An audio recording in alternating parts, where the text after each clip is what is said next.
We're back. We are. Welcome to the final, the ultimate round before our top 8 cut. Now, we will be covering a match as it's being set up right now. But beforehand, you should know that at 6:30, we will be swapping over to our interview with Charles, one of the lead game designers at Equinox. We have a little interview planned for 20 to 30 minutes. Regardless of where we are in the match, we will be cutting away from that. So in advance, sorry that we can't finish this one. But since we also want to be respectful towards the time that Charles has set aside, that is the decision we have made. And I personally, I can't wait, because I am very excited to get... Yeah, it's such a unique opportunity, and I'm so glad that they are willing to take time out of their schedule, from their weekends, let's be real here, to come pay us a little visit. Yeah. So we are looking forward to that interview. And as you told me, I will give you a finger tap 5 minutes before on your right shoulder. Yeah, you know, you're not my lackey. You can just say it into the camera. It's I'm not holding you against your will. Yeah, smile. Remember, we know where your wife and kids are. Yes.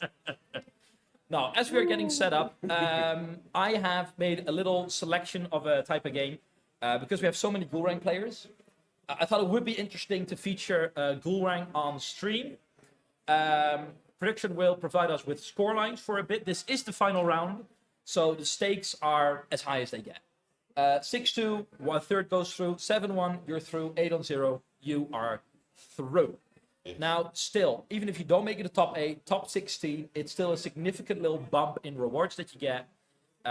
So yeah, the game is underway. Let's get that on the big screen and see what is going on. Now, up against Buddha. And you can tell that these players, they want to get through the days quickly. Yeah. Gulrang wants to scale, and you only have a set amount of time. So expect these early few days to go quick.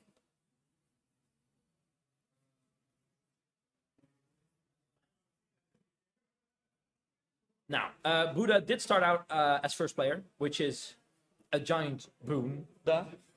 little boonda joke there for you.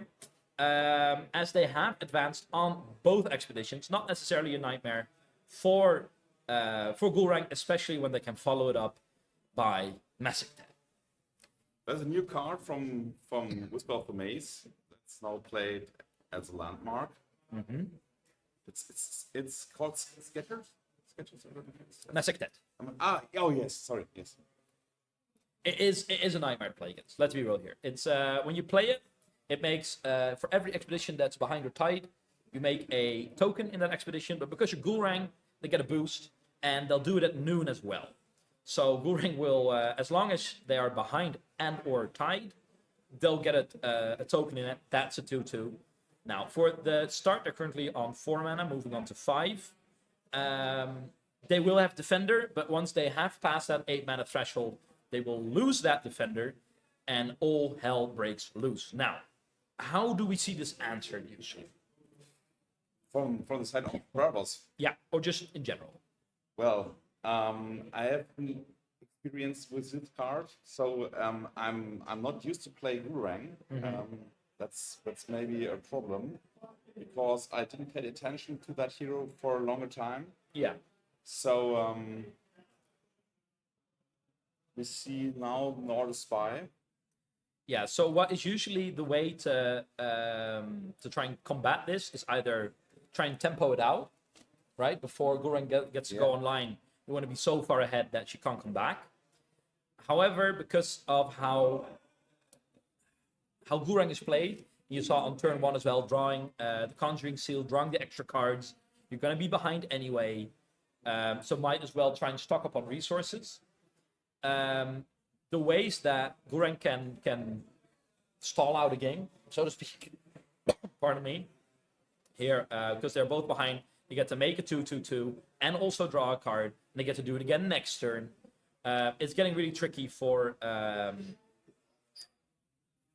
any opponents to advance significantly, and then once you pass the 8 mana, you just do not give back anything until you are done. Now. Okay, we have a new information. You might pick it up on the stream. was posted there. Oh, lovely. Well, please do the honors. Yes, it's great. Cool. So we might finish that one, and then we have the interview. I don't know. That would be absolutely lovely. That would be absolutely lovely. So, we're being very secretive about it, but we have found a beautiful compromise. When Charles, the lead game designer, will be coming on, he will be joining our cast. So we do get to finish the game, and afterwards we can hold a little bit of a back and forth on the interview. What a beautiful solution. Yes. For so we won't miss the action on the table, and I love that. And it would be interesting how Charles is commentating the game. Yeah, just his views on things, right? Yes, yes, maybe from a different view than we have. So now we do see a conscription in the hands of the Gulrang player with 3 cards in reserve. Yeah. All their mana still up. So I think it's safe to say that Kojo is going nowhere. Absolutely nowhere. And I think we might have a little early. What time is it? It's 18:19. So All right, because we might be welcoming our guests rather sooner than later. Now, Me? we can hear you loud and clear. Can you hear us? Great. Nah. Yes, I do. nice. I'm happy being there in this right in the action. Yeah. Lovely. Charles, first and foremost, a hearty welcome to the world's first altered World Championship qualifier at the DAC. How are we feeling? Thank you. Thank you. I'm very excited to be here, to be honest. Like, it's like a dream coming true. So Yeah, I mean, I've been trying to be in the grinder seat for a while. So being here as a game designer is nice. yeah, I mean, this is what you do it all for, right? To see so many people come together in person to play games with each other, to enjoy the product of your guys' labor. Not just you, of course, everyone over at Equinox doing their part. It's an absolute blast. Yeah, this is making us very proud, to be honest. And especially when we see stuff like Gulrang and camera Right, yeah. here, like we know it wasn't easy for to have seeing the deck perform at this level is very nice. So we're happy about this. Yeah, exactly. And of course, Gulrang, with the release of Whispers from the Maze, taking a more prominent position in Ordis. And at this tournament as well, 10 Gulrang decks. That is what is almost 10% of the field. 9 to 10% of the field is playing Gulrang. And honestly, I love the little shake-up because it is such a breath of fresh air from Sigismar and also, I Waru. heard that there was the Gulrang mirror on round 1. Yeah, that's probably the reason why we went over time, wasn't it? No, it's very exciting. It's very exciting to see. Now, to zoom in on what's right in front of us. The never-ending torrent of tokens has seemed to put a stop to this early advancing Kojo, as the game seems to be stabilizing just a tiny bit. However, Gulrang is currently behind 4 steps. That is quite a deficit. Yes, I think we lost the connection at the moment to the camera of Charles, but is he with us? No, he's not, I think. Yeah, I'm still with you because I have a bit of internet lag connection. So as I'm not on your screen so far, I'm just. Yes, okay, that's no, good. That's no good. worries. That's good. Yeah. You're here in spirit, and that is the most important bit. Now, as Kojo is trying to punch through some of this blockades that are being thrown up left and right by our Gulrang player, I think it's quite interesting to highlight. Can we get a hand count going on? Because resource management is everything in a matchup like this.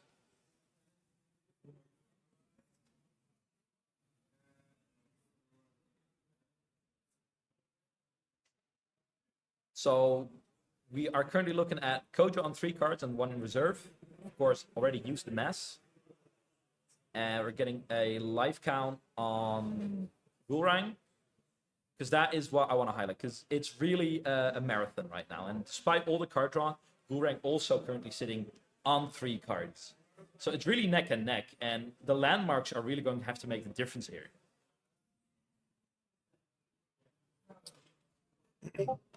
Did we spot the unique? I think not. It's an Osmar. An Osmar unique for the Bravos player.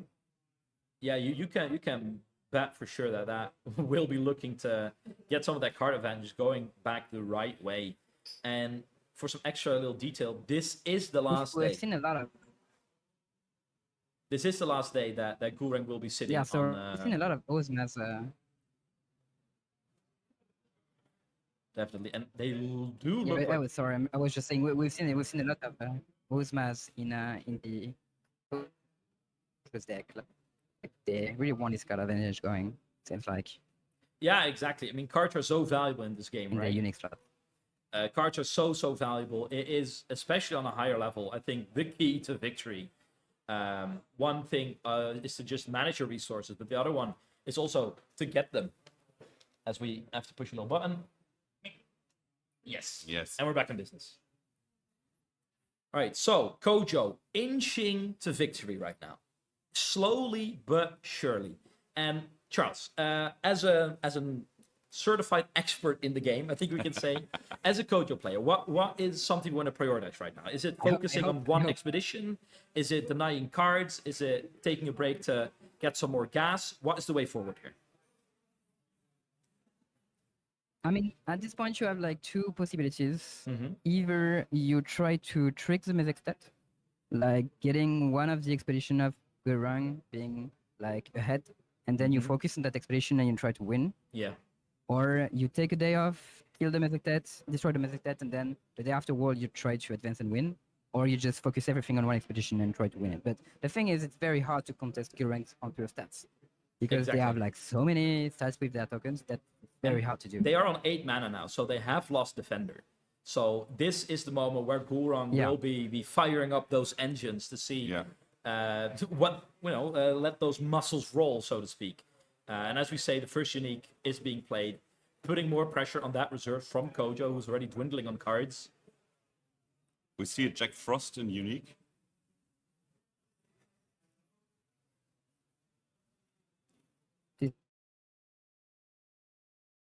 So we are back. Trickshot. So it's not so easy. I believe that is the Kakoba from last time, so you can disregard the Kakoba currently, I believe, that you can see on screen. I believe that is not the card that was previously. Yes, but there that's we the go. Jack Frost. Thank you very much. So, giving out a boost and making tokens. However, it's already been dealt with. So, short-lived, this unique. That's a good one from Trevor Frost. Yeah, they're looking good. And, well, here we see Conscription on rare, so it's just on cooldown.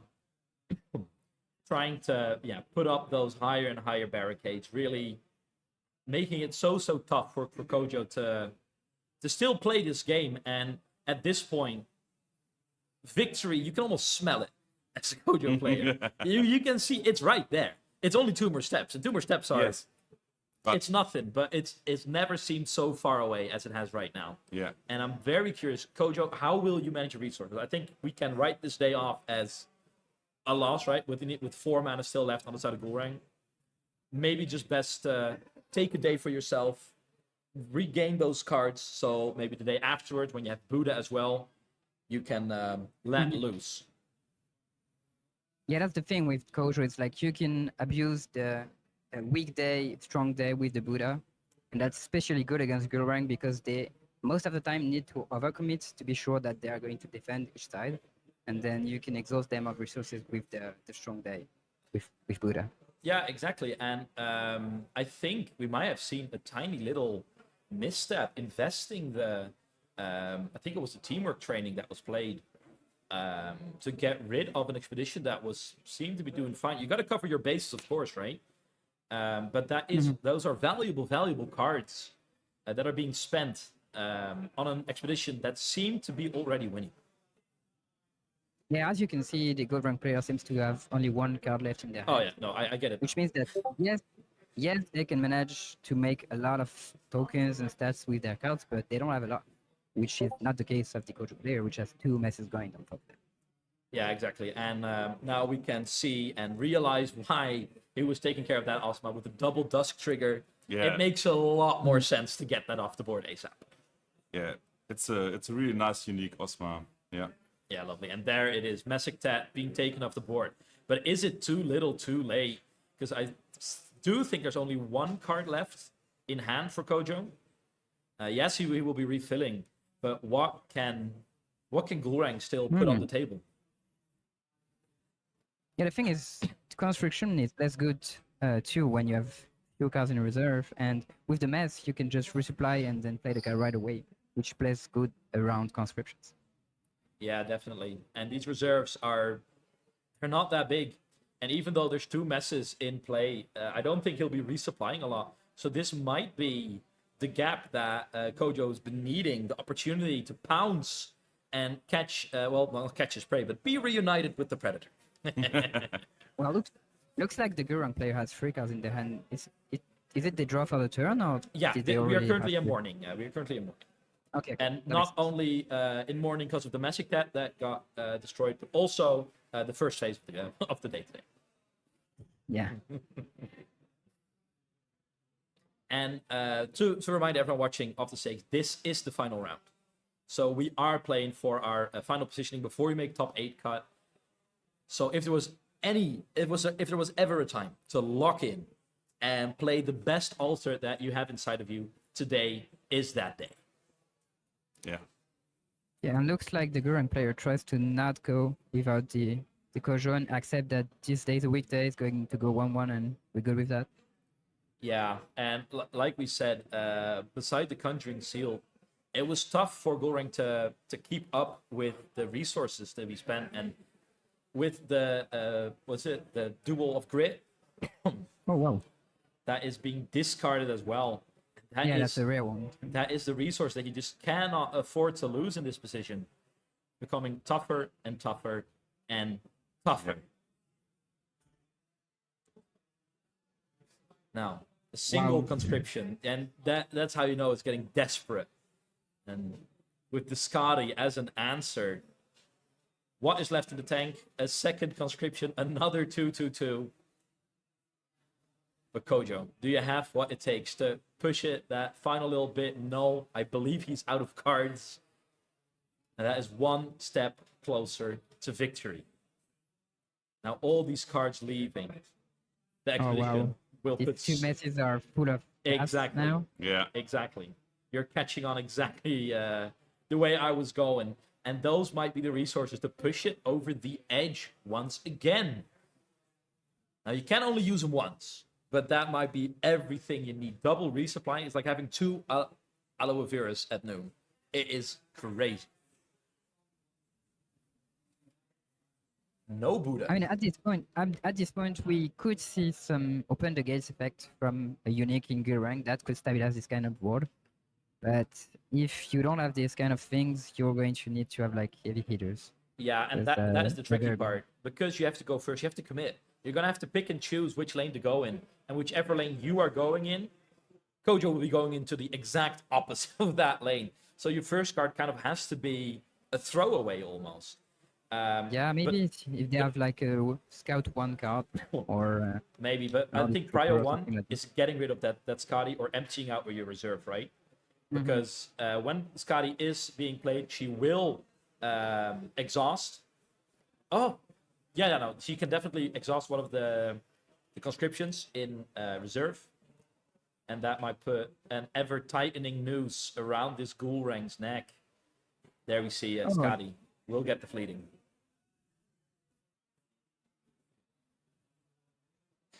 we see that the Kojo player accepts to engage on the same lane, which is like that makes sense because they are in mountain, but it still is a bit weird, to be fair. Yeah, and here we have a second Messick Tat, but is it too little, too late? Could have used that immensely a little bit ago. There's the first resupply, and that is exactly what they were hoping for. More power in those mountains, which they are looking to advance on. More power in that water, which is already the 2 biomes that they are active in. And things are looking up for Kojo right now. Yeah, I mean, This on the left looks very good. Yeah, a third mess just to hammer home the point, I guess. Yeah, and that is the concept. That is it. That is the gameplay. That is a win for Kojo, and just very well played. Kept it cool when he was running into the Mesikta, pounced on the opportunity to get rid of it. Didn't lose his cool once, and that is how you play a matchup like that. Very well played. Yeah, you have to stay cool the whole game, and even when you know that you're quite close to win, and he did it. I suppose that maybe Gulrang is coming very hard and bringing him off, but he didn't. Yeah, and we were missing a bit of the card we usually see to kind of break through that limitation of defender with either mobile armories or was it Sanuta? Sunisa. Sunisa, there's the one. Matt, you should stick around more often. This is very helpful. This is I know these guys very well, you know. I'm a big fan of Sunisa. No, lovely. All right, with the game behind us, Charles, thank you for dropping in and joining in on the cast. In case that, yeah, anytime. In case anyone's not familiar, could you introduce yourself shortly? Who you are and what do you do? Sure. So my name is Charles. I'm a game designer at Alter GCG. See, shirt I have and shit. I love the game. I've been working with them since a bit more than 2 years. So worked on the core gameplay, core set. I was the lead designer of Tribal Forest and worked a tiny bit on balancing and Unix from Whisper from the Maze. Very fond of competitive play. Was a competitive player myself in Magic. So played a lot of tournament abroad, went to the Pro Tour, that thing. So very, very interested in how these World Championship are going out. And quite the resume. Quite the resume. And just to make it real tangible, game designer, what do you do? Like tangibly, like how does an average day look like in that? Just so people can really get a feel of what are the exact things that you cover. Now you don't have to spoil anything with just to give us a feel. I love this question because I kind of answer the same pretty much every time, which is like most of the time of my day spent arguing with my coworkers. Because you work for the government, dude. Me too. Yeah, it's like we never agree about anything, and then at the end, whenever everyone agrees on something, we know that it's great, and it takes so much time. Most of the things I do, I work on advanced development of sets, so which means there's the conception team gets the concepts ready, how the the mechanics of the set are going to look like. For example, in Whisper from the Maze, they went with scouts and reserves passive abilities, and then the structure of the things, and then on the advanced development of the set, you know what your mechanics are going to look like. Now you need to have your card file get ready, like have a shape, balance everything. Like, okay, do all heroes have new cards? Are they balanced for competitive play? How does the limited format look like, and all this? And I also work on the metagame shift and stuff. So I work on the patch notes. Like how is competitive play going? Should we do something about some decks? So should we, what should we do and all this? Yeah. Also a bit of work, like kind of a lot of work to be honest, on the Unix too, especially in balancing on the effects and like changing the whole algorithm thing. And like that was something I worked on set 1, 2, and 3. Yeah, I think that is quite insightful and gives a good picture of what is really in your, what will be filling your entire day and what you are concerned with specifically. Now, I think with plenty of tournaments either online or in person and the tumults being done right now, as you were the lead designer of Trial by Frost, is there anything out of that set that manifested itself quite differently in the competitive scene that you were expecting? Any outliers, like, oh man, I didn't think they'd be pushing this or that to this extent? Yeah, kind of. Like there is stuff that was better than anticipated and stuff that was worse. Some of the stuff that was better was like I don't remember the name of this spell. Like there was a 1 mana spell for Oris that wakes up a character and give 1 boost. Yeah. It's That was very good in Sigismar, which is something I didn't anticipate it at all. I was like, yeah, it's supposed to be good for Waru and all of this, and then it was played in Sigismar. I was like, okay, that was not expected. And at the same thing, like when he had the floral tent was played in like it was supposed to be a card that was good for like Argent decks Yeah. and Green Festival decks, and then it was played in Teja, and then all these things going. extremely Okay, so. that's Yeah, it's like that was I very think the good most card. popular Much card in better, Muna. even better than what we thought. And on the opposite, like we were very high on the Icebound Landmark during development and wanted it to be a key feature of the set. And then it felt like they were a bit underwhelming. Like you had to commit to a match to get a reward that was Yeah. pretty easy to interact with, and like maybe the Bravos one, Jasmine Peak is the best of the bunch, and so that seems some play. But we wanted all of them to be kind of played and competitive play, and it was not that much. That was a bit disappointing. Yeah, no, I do get that, and you said something, especially like, oh, we catered some cards towards Waru, and well, as a Waru aficionado myself, a certified Waru enjoyer, is there like maybe something that you would like to share? Like, I think that is a common misconception about Waru, that I see people trying go this way, but maybe they should consider these other ways of looking at the hero. And I love Warrior because I worked a lot on this design, and like this is a hero I'm very fond of. And the issue we had with Waru Asadi was much better than what we thought, and so we had to nerf him a bit, and now it's a bit harder because the way it was supposed to be was bureaucrats are, slow and clunky, but then they make you slow and clunky, which is like how French bureaucracy works, basically. And it was very smooth and very much so. So, one of the key bureaucrats we loved in design was Isitok and how it was working in games. Exactly. Yeah. And Same. so Yeah. that was the thing we were looking towards too. And so not that much about, okay, you don't advance this day because you were asleep and you just get some kind of advantage. Like we wanted something very impactful work, and then some of these cards were a bit less good than anticipated, and the meta moved towards great removal, which make them pretty weak. So Yeah. that was a bit disappointed for us. To But to, to, to, to tag on to the changes of Waru, right?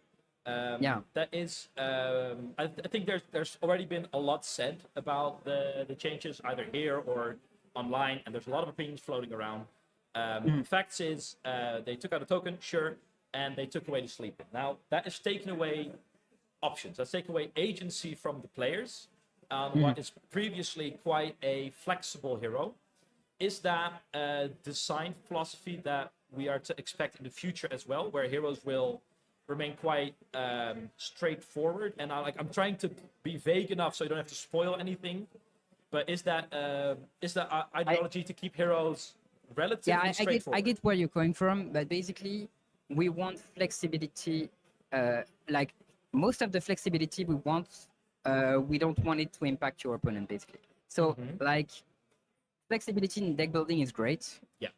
Flexibility on each of your play impacts the pace of the game and your opponent. Like, Old Definitely. Waru asks you for a decision whenever you play a character, which is slowing down the game a lot and frustrating for your opponent to play against. And like this is not something that's a great design, because then it was very frustrating to play against Waru because one, you can't anticipate what they're going to do, and two, they're taking a lot of time to make the decision each time, which is one of the idea behind these changes was, okay, now I can anticipate what it's going to do, and it's going to play faster, and then I can identify this weakness, which is, okay, this card is good, but it's not good right now. It's going to be good last day, and so we like flexibility. Obviously, as a competitive player, I love flexibility and ideas and options, and I know all these players love these kind of things. But it's important to have the most fun at the table. I think it's quite enlightening, and I think that was something that I personally wasn't really taken from the message that was stated officially. So I'm actually really glad that you're shedding some light on that, and that makes it feel like I understand the decision. So thank you for answering that. Now we have someone from chat asking, and comment on this as far as you can. The scout floral tent interaction. How are we feeling about that? Well, Where it someone was with a boost can't either leave or someone with anchored yeah, can't yeah, leave. yeah. So for the crowd in the chat that don't understand how it works, floral tent says whenever an anchored character, the Bravos floral tent, Yeah. sorry, With like the boost. whenever a boosted character would leave the expedition zone, it loses boost instead. And so some of the characters from Bravos have scout and can have boosts. So if you scout them, you just remove the boost and you keep them. So that was something that was not anticipated when the set was designed and happened in Muna with the machine in the ice interaction with Arjun. Like, if you anchor a machine in the ice with a fluorescent, you just remove the anchor and keep the machine in the ice. Yeah. And so then when Scout happened, we discovered, okay, this can work too with Scout. And then we were like, I mean, that's pretty cool. So less people enjoy it again. We tested it. We figured it was not broken. So it was just like nice combo thing that could happen. So like, Yeah, here we and go. it does Let's require quite a lot of setup, right? So Yeah, I do like that's that the you thing. give creativity room to breathe and to grow, and that innovating and pushing the boundaries of a card is really encouraged as well. So I'm very glad to see that it was in the category of happy little accident. Yeah, exactly. Ma- the accident was like twice basically because the first time with machine the ice we didn't want it we discovered it first and then we discovered it again and like every time we're like, oh, that's cool, and So- then just keep. We have 6 minutes left for the interview. Yeah. Oh man, it's going so So- quick, and there's Yeah, a plethora of there's so questions much, still. so much to Like, talk Hunter, about. please, Yeah, join. no, it's fine, it's fine. I'm just organizing the time schedule with. Oh, thank you so much. So I think I'll have two questions to round. They're nice and quick and smooth. Yes, Previously, but you guys there should be a spicy one at the end. a spicy one at the end. Spicy one at the end. Ooh, Yeah, okay. all right, I all hope right. yeah, here we go. First of all, you guys mentioned before that sets are being worked on way in advance, Yes. which I think we understand. But to really illustrate that properly, could you share with us which the current set number is that you're working on, right? Wow, Is that at your disposal? that's maybe a thing marketing may not agree with, so I'm very not sure, but like are we public about this kind of thing? I'm not sure. I think the information till this far is that there are 5 confirmed sets Yeah. coming Yes. out for sure. That's correct. Is it more? Is the number you're working on higher than 5 or no? Well, I finished the phase 2 development of set 5 some time ago, so we are now on. That is like Euroset, over. and- Yeah, you're working like 2 years in the past, so to speak. Like everything Yeah, that's coming out has been done. for somehow a year or I'm on two. Team Winter, so I work on the Tribal Forest and then on set 5, and then now the sets after. Sick. Are, Yeah, I are think going that paints a good picture. Now we wanted to go out a banger. If you have anything in mind, because I was kind of going for like, what is currently the most underrated card that is playable right wow. now? That is not getting the love it deserves from you personally as an opinion, just your personal opinion. Well, I love this question, but I would need a very few time because most of my work is with future cards, Fair enough. so I am not sure If all the cards are out yet. which cards are out yet and which cards I can talk to you about. Let's limit it to Trial by Frost. I'm sure those might be a little more fresher in the memory since you worked on that so Okay. much. Yeah, let me. You can take a second. Don't worry. You Yeah, have yeah. time. From, if you can ask me another question, and Yeah, I'm yeah. going to think about that one in the meantime. Well, yeah, you talked about the balancing of the uniques. We talked about, I know in the FAQs there was a question if we are facing new heroes. I think that's all in the future. I know that it's quite hard to find the right balancing, but I really appreciate how you keep an eye on that meta and how you support the community and you're listening to the community. This is something I want to tell because it's quite important for the game and you're doing a nice job so far. Thank you. Yeah, do we have to see something that is really new? Maybe some Yeah, I don't know if you can spoil it. Well, I would try. I would try. I have to do that. I mean, as a person, I'm going some most new likely keywords like poison keyword, or to lower the attributes of a character, or does we see maybe a new faction or something like this? If is there is a whole universe. There's so much to He is tell making it about. spicy, isn't he? Maybe you are, could are you share- sweating yet? spicy. I'm not sure what the question is anymore now. Yeah. Sorry. Yeah. All right, let's bring it down to this. And you don't have to mention anything specific. Which faction are you most excited for this year with the upcoming sets in mind? That's action, that's for sure. Axiom. Okay. And that is, I mean, Yeah. Cool. I think that is a wonderful note to end it on. Especially, we've seen some very original Axiom decks today. Not a lot Yeah, of them. but by the all way, of them are I have unique. your answer to the Yes, please, first question please. before that. And the most underrated card of Tribal Frost is Viking Energy Pioneer. The rare one. Ooh, the rare one for Axiom Yeah. or for Izmir. Yes. Mhm. For Axiom the or for Axiom Izmir. one. Yeah, dude, I am love that. All right, Charles, I think we're gonna cut it off there. We're gonna let you go. Thank you so much for taking Yeah. up the time to say That was a hi. pleasure. Thank you for handling Appreciate the it so stream. much. And, going to watch it Our from pleasure. my house now. All right, have a good one, Charles. Thank you.